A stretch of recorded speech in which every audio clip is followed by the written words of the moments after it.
Fala, investidor, rodada financeira na área. Meu nome é Samuel Luiz, conduzirei vocês por mais um giro pelo mundo dos criptoativos. Estamos aqui para mais um vídeo da nossa área de membros. Hoje um vídeo um pouquinho diferente, né? Vocês podem ver pelo cenário um pouco mais dark, diferente do habitual, né? Que nós estamos acostumados aqui no canal.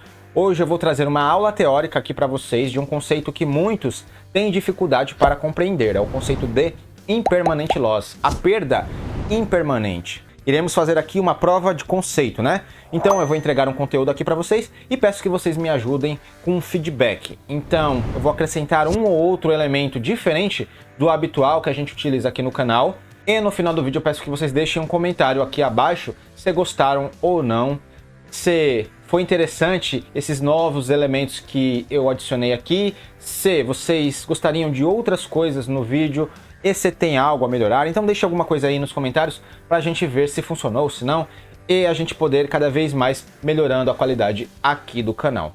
Dito isso, então a gente vai entregar aqui um conteúdo bem redondinho a respeito desse conceito, que é muito difícil de compreender, né? Então eu levei algum tempinho aqui para fazer os exemplos e tudo, e agora eu vou compartilhar com vocês. Então vai deixando seu like, ajuda no algoritmo do YouTube. Sem mais enrolação, vamos aqui ao vídeo de hoje, impermanent loss, né? A perda impermanente. Então, quando você utiliza protocolos no mundo descentralizado, esses protocolos de market maker automatizado e prover liquidez para eles, né? Automaticamente você vai ficar exposto a esse instituto muito comum nas finanças descentralizadas, né? Ele atormenta as pessoas, principalmente aqueles momentos de queda do mercado, né? Então é nessa hora que você vai lembrar do tal do impermanent loss.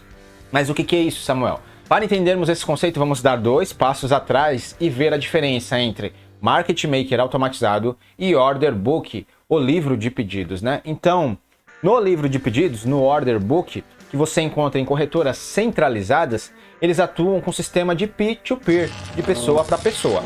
Só que vai ser em um ambiente centralizado. Por exemplo, na Binance, quando você faz negociações na Binance, você está utilizando o sistema peer-to-peer, de pessoa para pessoa. Só que você está utilizando uma plataforma de terceiros, né? É uma plataforma de uma empresa que vai cobrar uma taxa de você pelas transações que você efetuar por lá. Então, como é que funciona? Quando você quer comprar um criptoativo e você for utilizar uma plataforma centralizada, por exemplo, como a Binance, você vai colocar a sua oferta, o valor que você quer pagar por aquele ativo, por aquele criptoativo, lá no livro de ofertas, né? No order book. Então você vai colocar o seu pedido lá até que ele encontre um outro pedido na contraparte que faça o match, né? Alguém que queira vender aquele criptoativo pelo valor que você quer comprar. É claro que em uma corretora centralizada vão ter vários tipos de fazer negociações por lá, né? Então vai ter ordem a mercado, ordem limite, entre outras formas de você fazer a sua compra. Mas o conceito é esse, né? Você vai comprar de outra pessoa que queira vender em uma plataforma centralizada. E essa plataforma vai cobrar uma taxa toda vez que você fizer uma transação por lá. Esse é o pulo do gato, né? Então, entendemos aqui como funciona o order book. E agora, o market maker automatizado. O market maker automatizado é a forma que as corretoras descentralizadas utilizam para fazer os swaps, né? A troca desses vários criptoativos entre as pessoas que estão utilizando aquele protocolo. O market maker automatizado vai utilizar o conceito de pools de liquidez. É bastante importante, porque esse conceito de pools de liquidez está intimamente ligado ao conceito de impermanent loss. Então, em uma pool de liquidez, você vai depositar os seus criptoativos dentro dessa piscina em proporções iguais e quando as pessoas quiserem vender, você vai comprar. E quando as pessoas quiserem comprar, você vai vender. Você se torna um formador de mercado. É como se você se tornasse o dono da corretora, né? Então, quando você faz uma compra ou venda lá na Binance, quem vai receber a taxa das transações é o CZ, o dono da Binance, né? Aqui, quem vai receber as taxas das transações no market maker automatizado são as pessoas que depositaram seus criptoativos dentro da pool de liquidez. Eles provêm liquidez para todo aquele ecossistema funcionar. Quando alguém quer comprar, ele vai vender, e quando alguém quer vender, ele vai comprar. Ele é o formador de mercado e com isso ele vai ganhar um percentual das taxas da transação. Ele é o dono da corretora aqui, só que de forma descentralizada. Essa é a vantagem de você fazer uma pool de liquidez, né? Então, Basicamente, essa é a diferença entre Order Book e Market Maker automatizado. Agora que adentramos no conceito de pools de liquidez, a gente vai ter que fazer uma nova distinção entre pools de liquidez, staking e farm. Nas pools de liquidez, como eu mencionei, você vai criar uma piscina, né, com dois ativos diferentes, em proporções iguais, e vai receber um percentual das taxas das negociações, né? Quando alguém quiser comprar, você vai vender, quando alguém quiser vender, você vai comprar, e você vai receber um pequeno percentual por isso daí. Já o staking é um pouco diferente. Você vai pegar o ativo daquele protocolo, tem que ser o ativo do mesmo protocolo, e vai travar no staking dele.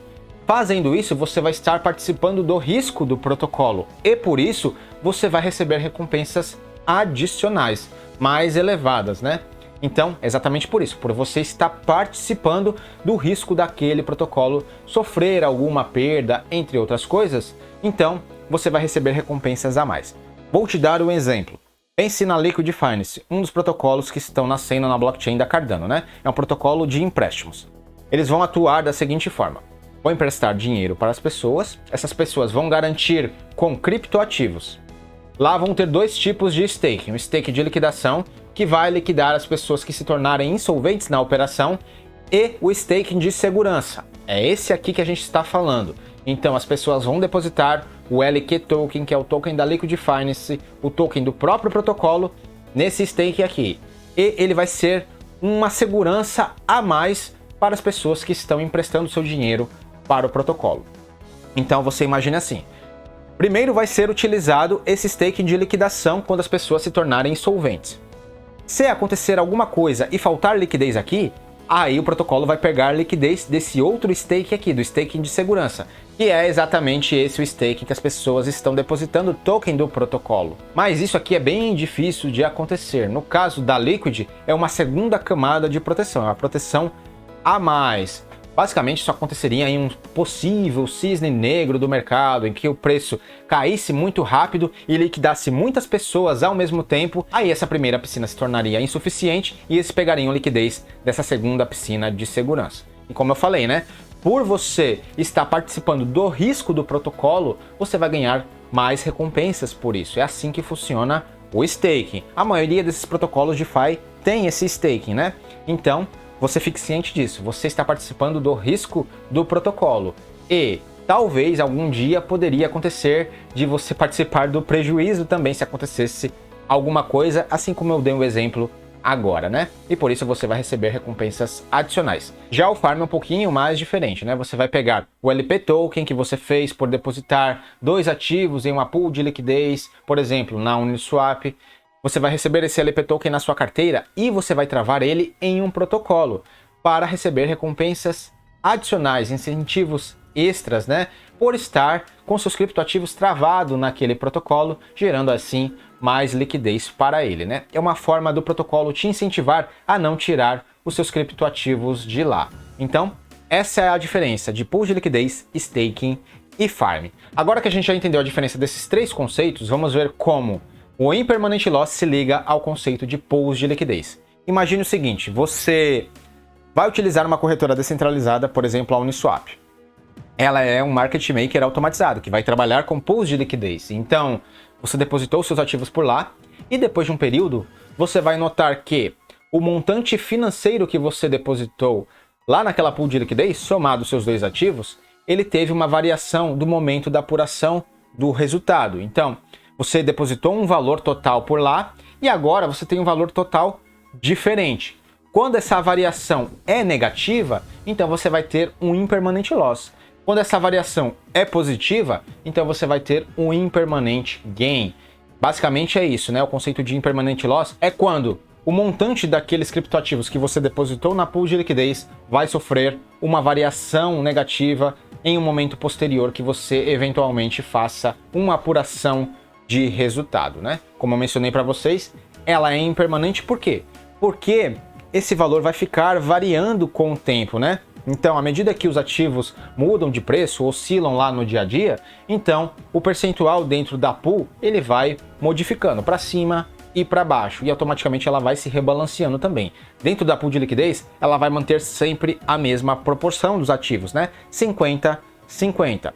Por exemplo, eu tenho o Bitcoin e Ethereum. Se o Bitcoin sobe e o Ethereum permanece no local, então automaticamente a pool vai rebalancear aquilo. Ele vai vender Bitcoin para comprar Ethereum, para que o preço sempre esteja estável lá dentro, né? 50% dos ativos dentro da piscina. É assim que vai funcionar. Então, o que isso significa? Significa que lá no final, quando você fizer a apuração do resultado, você vai ter menos dinheiro do que lá no início, né? Você vai ter menos dinheiro do momento que você depositou os ativos na piscina. Esse é o impermanent loss. Já, se você tiver uma variação positiva, se você tiver mais dinheiro do que você tinha lá no início, então você vai ter um impermanent gain, né? É quando a sua posição ela aumentou de valor dentro daquela pool de liquidez. Ah, Samuel, se eu posso perder dinheiro, como isso é bom para mim? Porque você vai ganhar com as taxas das transações, né? É aí que está o X da questão, né? Você aqui é o dono da corretora, você vai ganhar uma taxa de cada um que utilizar aquela pool de liquidez. Então, esse é o atrativo desse tipo de renda passiva.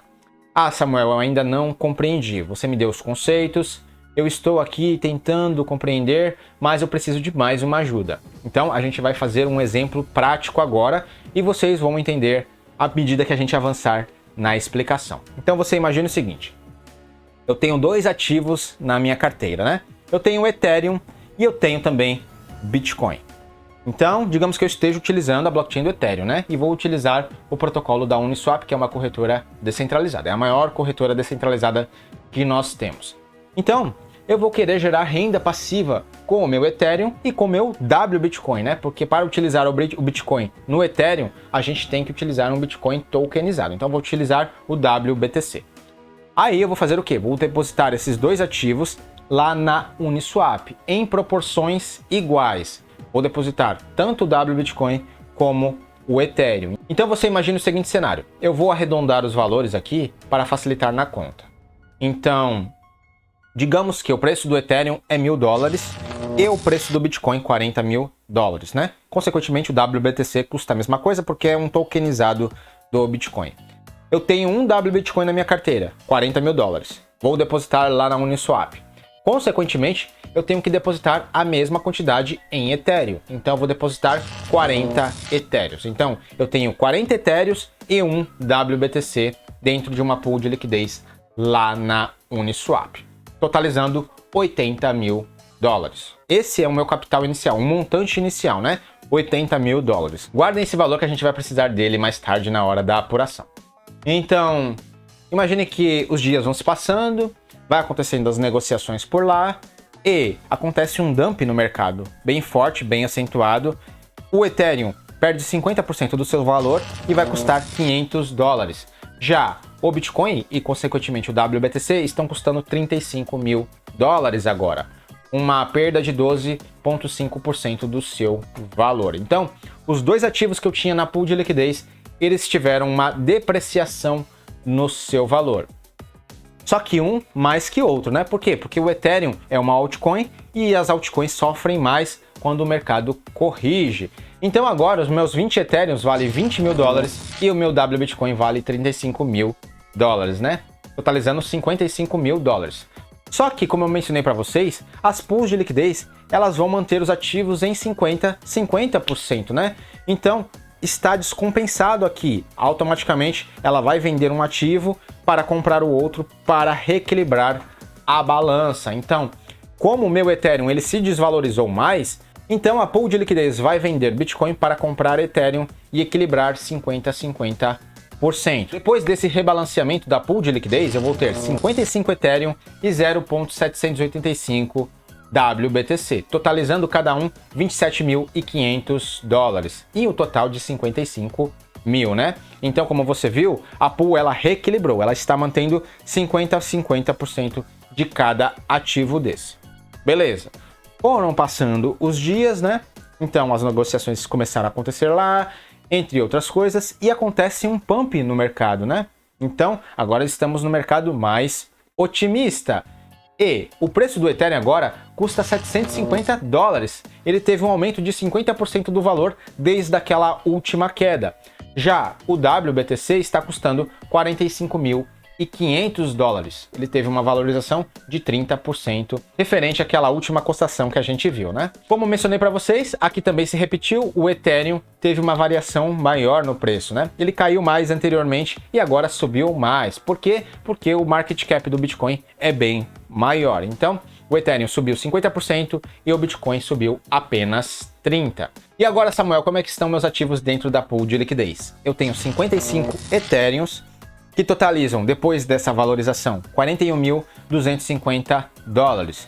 E tenho 0.785 WBTC, que vão custar $35.720, totalizando $76.970.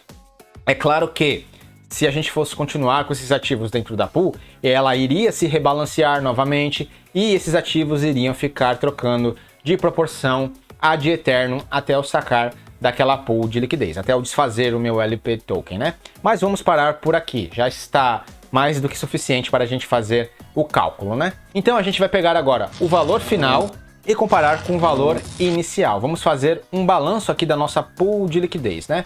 Então lá no começo eu depositei dois ativos dentro da pool, Ethereum e WBitcoin, totalizando um montante de capital depositado de $80 mil, 40 mil de cada um. Depois, nessa parcial que a gente está fazendo, né, na apuração do resultado parcial, por quê? Porque eu não desfiz a pool, a gente só está fazendo a apuração parcial aqui. Então agora eu tenho 55 Ethereum, totalizando $41.250 e 0.785 WBTC, totalizando $35.720, em um total geral de $76.970. Se eu pegar esse valor final e subtrair desse valor inicial, eu vou estar com um prejuízo de $3.030. Então, Samuel, como é que bendito pode ser bom eu fazer uma pool de liquidez se eu estou $3.000 no prejuízo? Porque você vai ganhar as taxas da negociação, né? Então, em todo esse período que você ficou com seus ativos dentro da pool de liquidez, sendo um formador de mercado, comprando e vendendo, você vai ganhar taxas nas transações, um pequeno percentual proporcional à sua posição dentro da pool de liquidez. Então vamos continuar com o exemplo aqui que não acabou ainda. Imagine que nesse período todo que você esteve com seus criptoativos dentro da pool de liquidez, você ganhou taxas. Essas taxas chegaram a um montante de $5.000 para você, né? Que é a sua participação dentro da pool. Então você vai somar esses $5.000 de taxa com $76.970 que valem os seus criptoativos dentro daquela piscina, totalizando um total de $81.970. Agora você vai pegar esses $80.970 e diminuir do seu capital inicial de $80 mil. Você vai ter um resultado positivo de $1.970. É aí que está a magia da coisa, né? Você vai ganhar as taxas das transações e mesmo tendo o impermanente loss aqui, a sua posição final é diferente, é menor do que a sua posição inicial, mas as taxas compensam tudo isso e te dão um lucro no final. Então, basicamente isso. E é impermanente por quê? Porque você ainda não desfez a pool, né? Isso aqui é uma apuração parcial. Se você desfizer a pool, aí sim vai se tornar um permanente loss, uma perda permanente, porque você desfez a pool e agora não tem como seus criptoativos continuarem variando, né? Seus criptoativos vão voltar para a sua carteira. Aí é uma perda permanente. Enquanto você não desfizer a pool, ela se torna uma perda impermanente, porque ela vai continuar variando de valor lá ad eternum até você desfazer aquela pool. Basicamente é esse o conceito. Eu acho que agora ficou mais fácil de entender esse conceito que aflige muitos investidores que utilizam as finanças descentralizadas, né? Protocolos DeFi. Me diz uma forma aí de amenizar o impermanente loss. Você fazer uma pool de liquidez com stablecoins. É bem comum hoje em dia você fazer isso, né? Então você pode utilizar um protocolo como o MStable e fazer uma pool de liquidez com stablecoins diferentes, né? Você pode fazer Ethereum, DAI e USDC. E como todas elas valem a mesma coisa, né? Então você não vai ter perda nos seus criptoativos. Você vai ganhar com as taxas das transações. Essa é uma forma. Uma outra forma de você amenizar isso é você fazer uma pool de liquidez com ativos que você está levando para o hold de longo prazo. Por exemplo, no meu caso, eu tenho uma pool de liquidez formada há muito tempo de AGX Ethereum.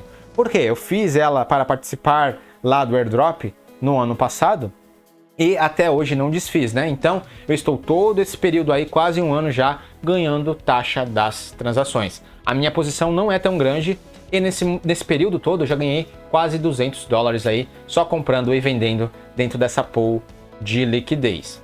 E como são ativos que eu quero levar para o longo prazo, então eu não me importo se eles tiverem oscilação entre eles dentro da pool.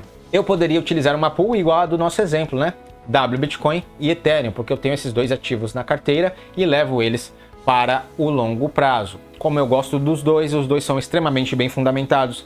Eu estudei muito a respeito dos dois, eu entendo os riscos, então para mim, se eles variarem um pouco dentro da pool, para mim é indiferente. Então eu poderia fazer isso daí e ganhar com as taxas das transações também, né? E poderia utilizar outras estratégias, pegar esse LP token, colocar em um farm, em um protocolo desses e gerar mais renda passiva ainda. Então, pessoal, é isso. A gente finaliza aqui mais um vídeo na nossa área de membros do canal Rodada Financeira. Hoje foi uma aula teórica. Eu espero ter conseguido aí transmitir essa ideia desse conceito que é bem difícil de se compreender mesmo, né? A gente só consegue entender ele na prática. É um conceito bem genérico, então acredito que com esses exemplos práticos aqui, a gente consegue visualizar melhor. Se você gostou do vídeo, se ele foi útil para você de alguma forma, deixe o seu like, coloque aqui nos comentários o que você achou dessa nossa aula, se esses efeitos que eu coloquei aqui foram agradáveis aos olhos, né? Se vocês gostaram, se tem alguma coisa a melhorar, se eu falei demais, se o cenário aqui deveria mudar. Então, deixe aí o seu feedback nos comentários e nos vemos no próximo vídeo tutorial informativo. Meu nome é Samuel Luiz e você está na área de membros do canal Rodada Financeira. Abraço a todos.